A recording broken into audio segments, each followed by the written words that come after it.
क्या जरूरत है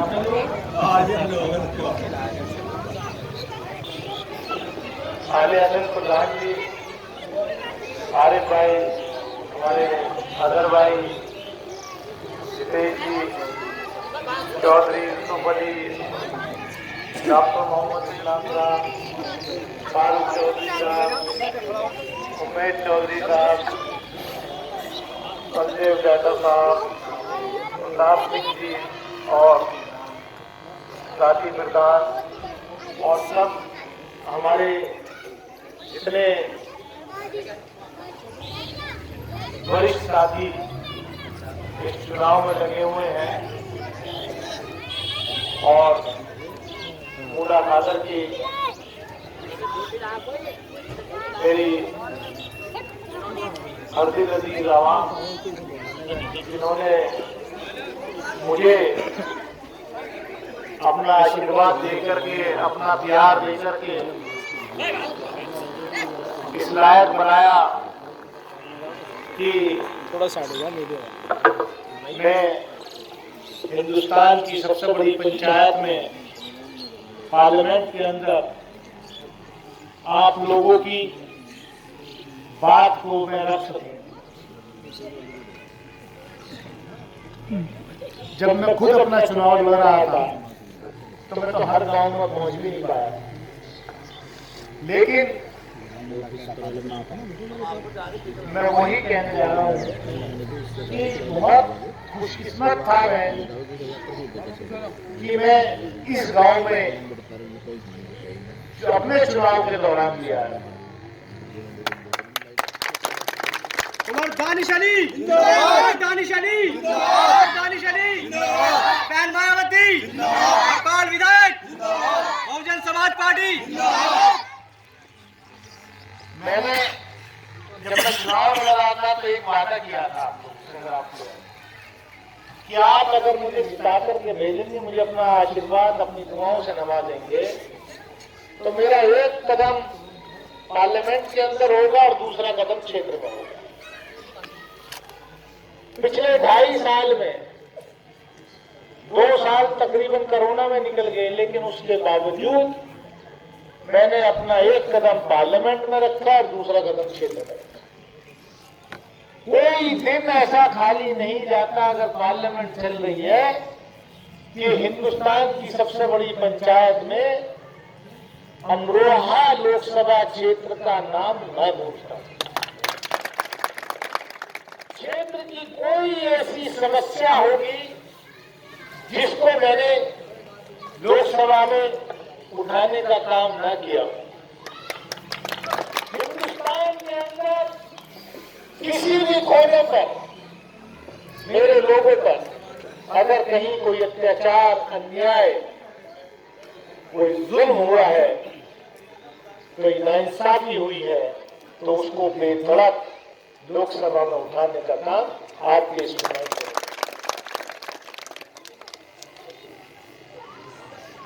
चाहे सीए एनआरसी का सवाल रहा हो, चाहे यूएपीए का सवाल रहा हो, चाहे जामिया मिलिया इस्लामिया में छात्र लोग जो है आंदोलन कर रहे थे, उनकी आवाज का मामला हो, कोई ऐसा मामला नहीं था जो मैंने कहा। बाबा साहब डॉक्टर भीमराव अम्बेडकर ने हमारे देश को एक संविधान दिया जिसमें सबको बराबरी का हक दिया। कौन क्या खाएगा, कौन क्या पहनेगा, कौन क्या बोलेगा, ये उसमें आजादी दी गई। और मैं कहता हूं कि हिंदुस्तान जो है ये मिली जुली संस्कृति का मुल्क है। यहां पर हिंदू, मुस्लिम, सिख, ईसाई, बौद्ध, जैन, पारसी सभी मजहब के लोगों ने मिलजुल करके इस मुल्क का ताना बाना बुना है। आज देश में कुछ ऐसी ताकतें सर उठा रही हैं जो इस मुल्क के ताने बाने को तोड़ना चाहती हैं, भाई से भाई को लड़ाना चाहती हैं। भाजपा सरकार के दौरान पिछले 5 साल में उत्तर प्रदेश में जो जुल्म और ज्यादती हुई है वो किसी से छूटी नहीं है। जब एक काला कानून सीएए का बनाया केंद्र सरकार ने, तो उसका सबसे पहले विरोध करने का काम बहुजन समाज पार्टी ने किया। बहन कुमारी मायावती जी ने सबसे पहले ट्वीट किया था कि ये विभाजनकारी कानून साबित होगा, और पार्लियामेंट के अंदर हमने खासतौर से अमरोहा के नुमाइंदे ने उठ करके उसके क्या दुष्परिणाम होंगे बताने का काम पूरे देश को किया। लेकिन सरकार की मेजोरिटी थी, उन्होंने कानून पास कर लिया। उसके बाद जब जहां से हम पढ़ करके निकले जामिया मिलिया इस्लामिया से, वहीं के छात्रों ने, क्योंकि हमारी ट्रेनिंग ऐसी है, हमारा इतिहास ऐसा है कि नाइंसाफी के खिलाफ, जुल्म के खिलाफ लड़ने की बुनियाद उस विश्वविद्यालय में पड़ी थी। वहां के छात्र निकले, पूरे देश में आंदोलन हुआ, लेकिन उत्तर प्रदेश की सरकार ने, योगी आदित्यनाथ की सरकार ने उन शांतिपूर्वक आंदोलनकारियों पर गोली चलाने का काम किया, झूठे मुकदमे लगाने का काम किया। पार्लियामेंट का जब सेशन इजलास शुरू हुआ तो मैंने खड़े होकर के कहा कि आज उत्तर प्रदेश के मुख्यमंत्री ऐसी भाषा बोलते हैं, कहते हैं इन आंदोलनकारियों से बदला लिया जाएगा। बदले की भावना, एक संवैधानिक पद पर बैठा हुआ व्यक्ति बदले की भावना से अगर कार्रवाई करेगा तो उसको 1 मिनट भी बाबा साहब डॉक्टर भीमराव अम्बेडकर के संविधान के मुताबिक चलने वाले देश में 1 मिनट भी ऐसे संवैधानिक पद पर रहने का हक नहीं है। और वो इतने बहादुर बन गए क्योंकि मुख्यमंत्री थे हैं, उनके पास उत्तर प्रदेश की पुलिस का दुरुपयोग करने का लाइसेंस। मैंने कहा लोकसभा के अंदर कि यही आज के मुख्यमंत्री योगी आदित्यनाथ जब एमपी के पार्लियामेंट के अंदर थे, जहां से मैं बोल रहा हूं खड़े होकर के, इसी बेंच पे खड़े होकर के सुबह कर रहे थे कि उत्तर प्रदेश की सरकार मेरे को छोटे मुकदमों में फंसाना चाहती है।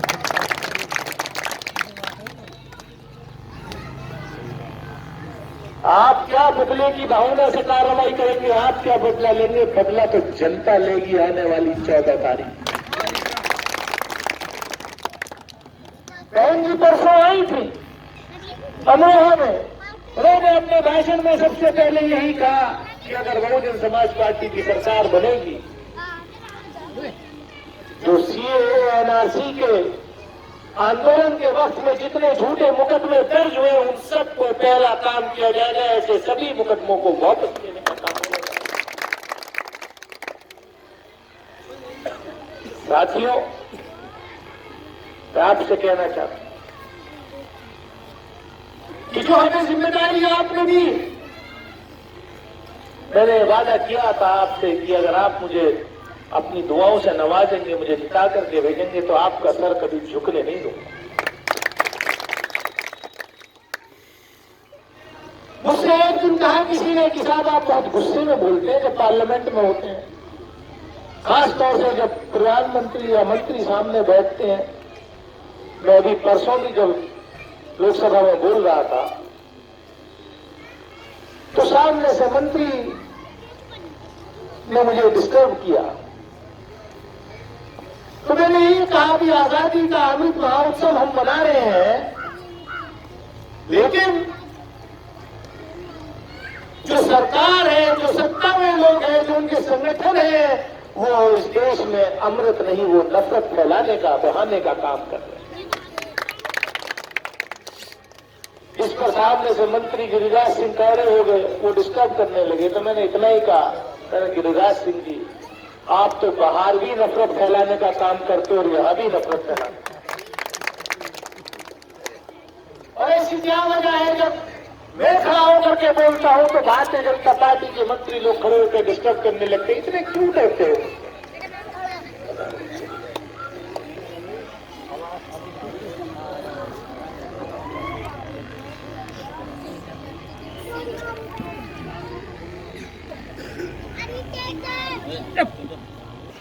मुझसे किसी ने कहा कि साहब इतना गुस्सा मत बोला करो, आप सीधा अटैक करते हो इन पे, ये बड़े वैसे लोग हैं।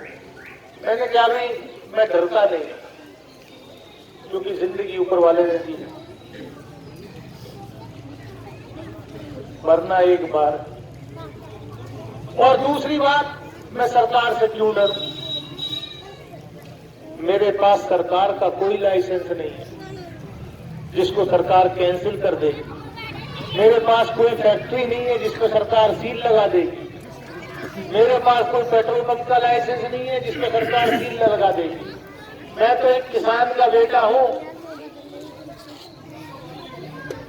आलू, गन्ना, गेहूं पैदा होता है, बाग है, आम के पैसे आते हैं, उससे अपना गुजारा, अपने परिवार का गुजारा चलता है। इज्जत की जिंदगी जीना चाहता हूं। एक दिन इज्जत की जिंदगी अच्छी है, 100 साल की जिंदगी। लेकिन हाँ, मुझे मेरे लोगों ने जो जिस काम के लिए चुन करके भेजा है, उस काम को बखूबी से निभाऊंगा, और वो निभाने का काम। अभी 4 दिन से आप देख रहे हैं कि किस तरीके से सरकार जो है कहती है बेटी बचाओ बेटी पढ़ाओ, लेकिन स्कूल में अगर कोई बेटी हिजाब पहनकर सर ढक के जाना चाहती है तो उसको स्कूल में नहीं जाने दिया जाता। कैसा मुल्क बनाना चाहते हो आप? नफरत फैलाने की भी इंतहा होगी। उस मसले पे भी सबसे पहले अगर मुल्क में कोई बोला पार्लियामेंट के अंदर, तो आओ आपका एक जनप्रतिनिधि ने उसका वास्प होता है। ये मिली जुली संस्कृति का मुल्क। बुजुर्गों और मेरे नौजवान साथी में ज्यादा कुछ नहीं कहना चाहता, लेकिन हाँ इतना जरूर है कि आपने जो मुझे जिम्मेदारी दी थी उसको बखूबी निभाने की कोशिश कर रहा हूं। न प्रदेश में हमारी सरकार है, न देश में हमारी सरकार है, लेकिन उसके बावजूद भी मेरे पास कई लोग आते हैं कि विकास का काम कराएं।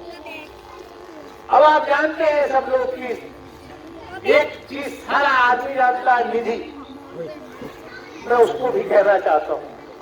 एक सांसद की निधि होती है 5 करोड़ रुपए, एक विधानसभा के हिस्से में आया 1 करोड़ रुपए। 5 विधानसभा है हमारे पास, और वो भी 2 साल की खत्म कर दी कोरोना के नाम पे।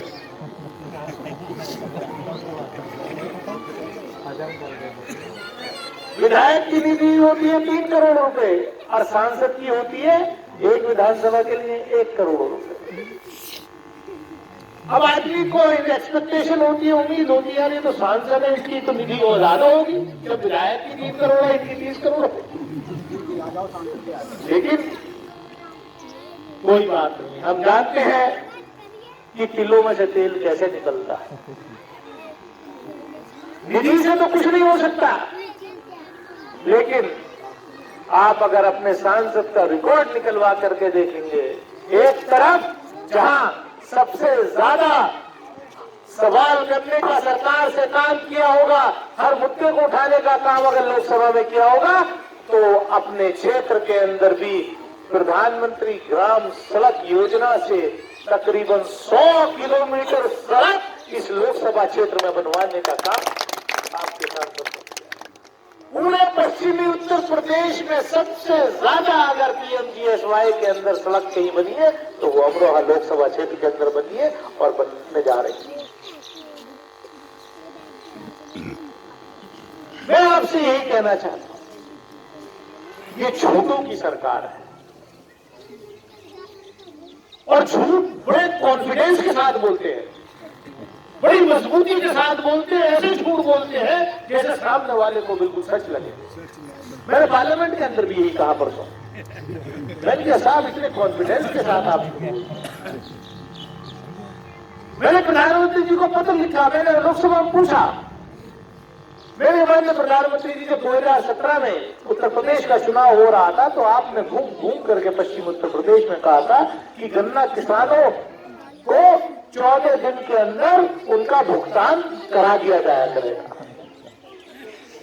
मैंने कहा, मैंने पूछा, मैंने सवाल किया, मैंने कहा साहब 14 दिन तो 14 दिन, 1 साल पुराना गन्ना किसानों का बकाया अभी तक नहीं मिला। मैं कल गढ़मुक्तेश्वर में था, अपने इसी लोकसभा क्षेत्र से सिमराव में।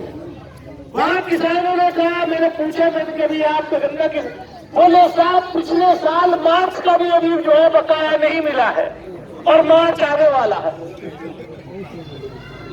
तो मतलब आप अगर किसान की बात, मेरे ख्याल से उत्तर प्रदेश के लिए लोग कहते हैं, मोदी जी कहते हैं कि पिछले 70 साल का हिसाब, मैं तो इतना कहता हूं कि पिछले 70 साल में कम से कम अमरोहा लोकसभा क्षेत्र का हिसाब जरूर मैं कर सकता हूं, जितना पिछले 70 साल में कोई आपका नुमाइंदा लोकसभा में नहीं बोला होगा, जितना पिछले 28 साल में आपका ये नुमाइंदा लोकसभा में बोला। और हर सवाल उठाया है, चाहे किसान का सवाल हो, चाहे नौजवान का सवाल हो, चाहे छात्र का सवाल हो, चाहे दलित का सवाल हो। हिंदुस्तान के किसी भी कोने में अगर वंचित समाज के साथ, दलित के साथ, पिछड़ों के साथ, अक़लियत के साथ, मुसलमान के साथ, नौजवान छात्र के साथ अगर कोई घटना घटती है, कोई जुल्म होता है, तो सबसे पहले उसके खिलाफ आवाज बुलंद करने का काम आपका ये नुमाइंदा करता है। दानिश अली, मैंने हमेशा यही सीखा है और यही कोशिश करता हूं कि आपकी आवाज को बुलंद करें। अब आ जाइए यहां के चुनाव की बात। बहन जी ने बहुत ही अच्छा उम्मीदवार, जो हर किसी को देश की जरूरी। अब आ जाइए अपने अपनी विधानसभा क्षेत्र के चुनाव। देखिए 5 साल आपने बहुत इंतजार किया, जितनी जुल्म और ज्यादती हो सकती थी वो हुई है। लेकिन होता क्या है कि हमारे लोग जज्बात में रहते हैं, हिकमत अमली से काम नहीं लेते। अगर हिकमत अमली से काम लेंगे, अगर जज्बात में नहीं रहेंगे, तभी भारतीय जनता पार्टी को धनौरा विधानसभा क्षेत्र से हराया जा सकता है। अगर आप जज्बात में बहेंगे, मैं किसी के बारे में कुछ कहना नहीं चाहता, और खासतौर से इसलिए भी क्योंकि जब मैं चुनाव लड़ा था तो मुझे सबने लड़ाया था, मैंने कभी भेदभाव नहीं किया। और चुनाव जनप्रतिनिधि सबका होता है, लेकिन मेरी सबसे बड़ी जिम्मेदारी ये है कि मेरे लोकसभा क्षेत्र में से भारतीय जनता पार्टी हार करके जाती है। और धनौरा विधानसभा क्षेत्र में भारतीय जनता पार्टी कैसे हार सकती है, ये आपके सामने। जो लोग टिकट लेने आए थे लोकदल में, हम बात करेंगे, जो लोग टिकट लेने आए थे लोकदल में और चौधरियों की बड़ी ताकत दिखा रहे थे, वो सब के सब भाजपा में वापस भाग रहे। समझने की बात है, समझना मैं क्या कह रहा हूं। अब यहां पर धनौरा विधानसभा क्षेत्र की जो स्थिति है, बहन जी बहुजन समाज पार्टी का हाथी के निशान वाला जो सिंबल देकर के भेजती है ना, ये जिसके गले में पट्टा डाल के भेज देती है अपना नुमाइंदा बना करके, तो धनौरा विधानसभा में उसके पास 80,000 वोट है। और ऊपर वाले की दुआ से ये 80,000 पोलिंग वाले दिन सब कुछ छोड़ के सबसे पहले लाइन में लगता है। ये बाबा साहब इनको समझा गए।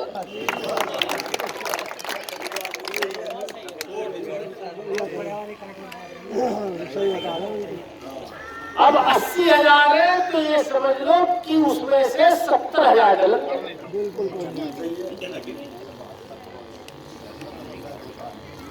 अब 70,000 पड़ेंगे तो समझ लो कि हरपाल सिंह जो उम्मीदवार है हमारे, जिस दिन गिनती खुलेगी तो उनकी शुरुआत, गिनती की शुरुआत होगी 70,001, 70,002, 70,003, 70,004 और बाकी की जो प्रत्याशी है उनकी गिनती शुरू होगी 1, 2, 3, 4, 5, 6, 70,000 तक पहुंचने में तो देर हो जाएगी उन्हें। अब रही बात भाजपा के प्रत्याशियों की और गठबंधन के प्रत्याशी, भाजपा के पास तो अपना वोट है, जो उन्होंने नफरत की अफीम का अंडा जो दिमाग पर चढ़ा रखा है, उसका वोट अभी बरकरार है।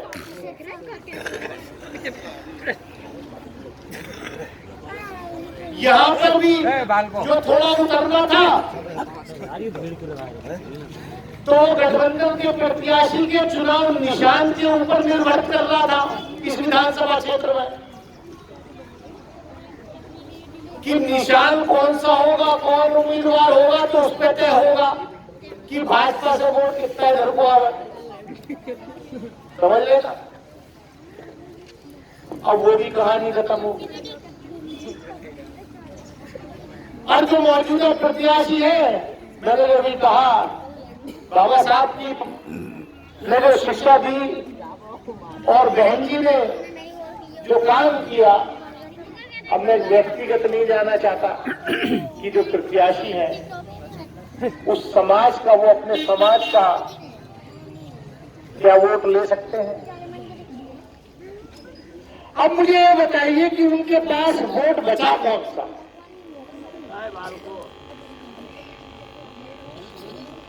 और ये बार बार हर दफा ये तय होता है कि कोई भी एक समाज के वोट से विधायक या सांसद नहीं बन सकते। और मैं बहुत सीधी सीधी कह रहा हूं क्योंकि आप अपने लोगों को इसलिए बात कर रहे हैं। अगर आपने पूरा का पूरा भी दे दिया ना, जब भी कुछ ना हो रहा उधर,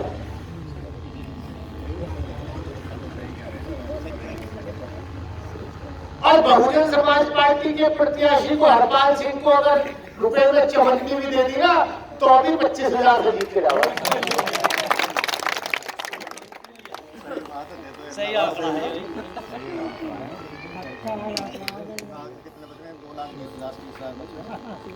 मतलब सुकून से, ठंडे दिमाग से बैठ करके सोचने की जरूरत है। अगर भाजपा को हराना है, अगर आपको ये बदला लेना है पिछले 5 साल का धनौरा विधानसभा में क्या जुल्म हुआ और उत्तर प्रदेश में पूरे में क्या जुल्म हुआ, तो सीधा सीधा आंकड़ा है कि यहाँ पर भाजपा कैसे हार सकती है। मैंने आपको बता दिया। और भाजपा वाले कहते हैं डबल इंजन की सरकार की, केंद्र में भी हमें, प्रदेश में भी है। मैं ज्यादा बड़ी बात तो कहता नहीं, लेकिन हाँ इतना जरूर है कि अगर यहां पर आप बहुजन समाज पार्टी के प्रत्याशी को जिताएंगे, हरपाल सिंह जी को आप जिता करके भेजेंगे, तो धनौरा विधानसभा क्षेत्र में जरूर डबल इंजन की रेल जो है वो चलेगी। एक तरफ आपका सांसद, दूसरी तरफ आपका विधायक, तो जो विकास कार्य होंगे, जो मैंने अभी निधि की बात बताई कि प्रदेश से काम होता है ज्यादातर, तो वो आपके हाथ में आ जाएगा। तो मैं आपसे यही गुजारिश करूंगा कि आने वाली 14 तारीख को आप हाथी के निशान के आगे वाला बटन दबाइए, हरपाल सिंह जी को विधायक बनाइए और बहन कुमारी मायावती जी को मुख्यमंत्री बनने का रास्ता साफ करिए। ये जो ओपिनियन मेकिंग पोल चल रहे हैं ना, इनको मैं कहता हूं षड्यंत्रकारी प्रायोजित सर्वे होते हैं। जब 2007 में 35 की सरकार बनी थी, तब भी ऐसे ही लोग कहते थे गिरी बसपा तो कहीं दिखाई नहीं देती। लेकिन आज जैसे चुनाव हो रहा है, तो नहीं, जमात होगी 15 मिनट बाद, इतना मुझे अंदाजा है। अभी मुश्किल से 10 मिनट हुए अजान हुए। मैं इतना कहना चाहता हूं कि ये ओपिनियन मेकिंग पोल्स पे मत जाइएगा। आज जो चुनाव हो रहा है, हर कोई ये कह रहा है कि बसपा से फाइट है, गठबंधन वाले भी यही कह रहे हैं कि बीएसपी से फाइट है, और भाजपा वाले भी यही कह रहे हैं कि बीएसपी से फाइट है। और कम से कम मैं कहीं और भी तो कहता नहीं भाई, लेकिन धनौरा विधानसभा क्षेत्र की जरूर कहता हूं कि दोनों ही कह रहे थे हमारी फाइट जो है वो पार्टी है।